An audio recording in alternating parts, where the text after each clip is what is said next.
श्री स्वामी समर्थ सगळ्यांना. मी आज करत होते मटकीची भाजी. तशी साधीच आहे, पण कोणाला मटकीच्या भाजीची काहीतरी वेगळी रेसिपी माहीत असेल तर नक्की सांगा. अहो म्हणतात, तू कुठून कधी शूट घेशील हे सांगता येत नाही बाबा.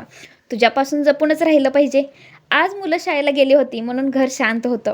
दुपारी गाणं लावल्यावर ही आमच्या शेजारची राहणारी नारायणी कशी डान्स करत आहे बघा. आणि मुलं लहान असतात तेव्हा खूप गुण करतात. ते आपल्याला खूप भारी वाटतं. आणि आमच्या आहोंना लहान मुलं खूप आवडतात. ते कसे खेळत आहेत बघा. घरात एखादी मुलगी असेल तर घर किती भरल्यासारखं वाटते ना.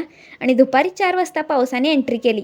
पाऊस आला की भिजायला खूप भारी वाटतं. आणि यावेळी पावसाने लवकर सुरुवात केली आहे.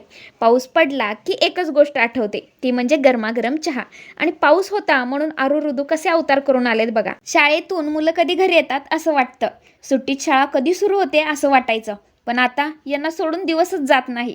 मुलं शाळेला गेलीत की घर सगळं मोकळं होते आणि घर सगळं खायला उठतं.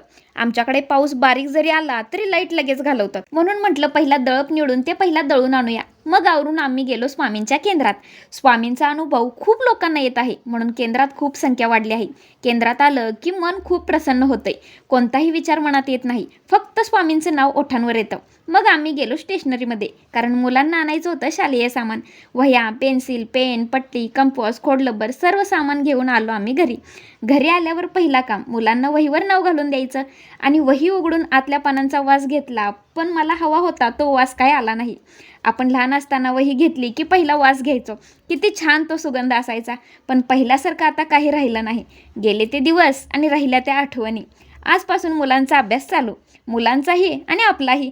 आपण इथे अभ्यास करताना या बाप लेकांचं एकमेकांना स्टॅच्यू घालणं चालू होतं. अभ्यास झाल्यावर घेतलं जेवण करायला.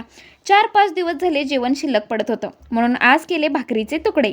शिळं जरी असलं तर ते टेस्टी कसं करायचं हे आपल्या गृहिणींना बरोबर माहीत असतं. मस्त असे तुकडे करून घेतलं आणि गरमागरम खाल्लं पण. चला मंडळी, आजच्या पुरते एवढंच. श्री स्वामी समर्थ.